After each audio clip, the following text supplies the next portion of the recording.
ఇది ఈ దండయాత్రలో చాలా అద్భుతాలు చూశారు. దండయాత్రలో ప్రజల స్పందన చూశాం.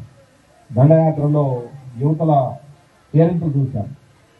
ఈ దండయాత్రలో మహిళల హారతులు చూశాం. ఈ దండయాత్రలో ఎన్నో కార్యక్రమాలు చూశాము. ఎందుకంటే ప్రజల నుంచి వచ్చిన స్పందన 1972కి 8 ఏళ్ల బాలుడు ఫోన్ చేసి ఈ విధంగా డ్రగ్స్ సేవిస్తున్నారని చెప్తేనే చాలా సంతోషం వచ్చింది. మనం అనుకున్న లక్ష్యాన్ని సాధించబోతున్నామని. అయితే ఇది అంతం కాదు, ఇది ఆరంభం మాత్రమే. కాకపోతే ఇది కలకాలం ఉండడానికి లేదు. చాలా త్వరగా ఈ డ్రగ్స్ని మనము అధపాతాలను తొక్కాల్సిన అవసరం ఉంది. అందుకే పోలీస్ యంత్రాంగం ముక్కుపాదం మోపుతూ ముందుకు పోతున్నాం. ఈ రోజుకి దాదాపు 25 మంది మీద ఫిట్ ఎన్డీపీఎస్ యాక్ట్ ప్రయోగించడం జరిగింది. ప్రయోగించి రకరకాల వెనక్కి తోచడం జరిగింది.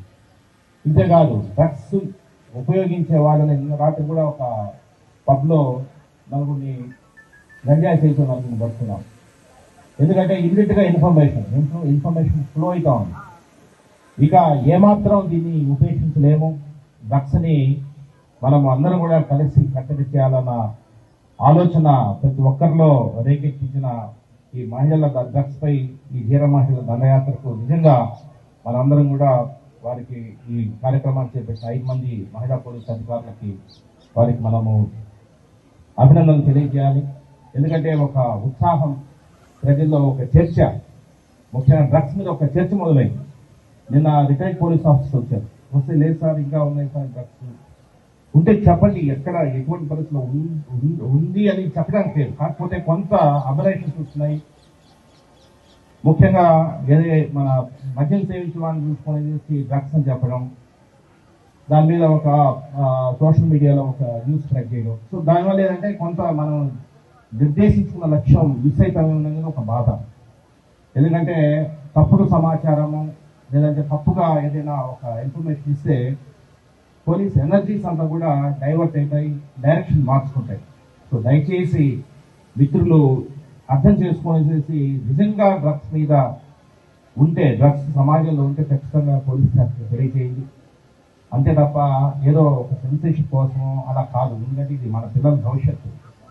భవిష్యత్తులో మనము చేసే యాత్ర ఏదైతే ఉందో అది చాలా నిబద్ధతతో చేయాల్సిన అవసరం ఉంది. ఒక పోలీస్ శాఖ కాదు, అందరూ కలిసి చేయాల్సిన ఉద్యమం. పోలీస్ శాఖను నాకు తెలిసి పోలీస్ శాఖలో కొన్ని సందర్భాల్లో కొందరు అడుగుతారు, పోలీసు తెలియకుండా డ్రగ్స్ అడుగుతారు. క్రైమ్ అనేది వెనుకలు వేస్తున్న క్రమంలో పోలీసు ప్రతి క్రైమ్ నిరోధించడం అంటే అసలు సమాజమే ఉండదు. ఎందుకంటే క్రైమ్ లేని సమాజాన్ని నిర్మించడము చాలా కష్టం. ఎందుకంటే క్రైమ్ అనేది అది సైకలాజికల్ ఇష్యూ. ఒకడు నేరం ఎందుకు చేస్తాడు అనేది కొన్ని సందర్భాల్లో చెప్పలేని విషయం. కాకపోతే డిటరెన్స్ క్రియేట్ చేస్తూ టెక్నాలజీకి పదును పెట్టి ప్రివెన్షన్ అనే దాని మీద ఫోకస్ పెట్టి చేస్తున్నాము. మమ్మల్ని ఆశీర్వదించండి. ప్రజలందరూ ఆశీర్వదించాల్సిన అవసరం ఉంది. యువత అర్థం చేసుకోవాల్సిన అవసరం ఉంది. పోలీస్ శాఖకు సహకరించాల్సిన అవసరం ఉంది.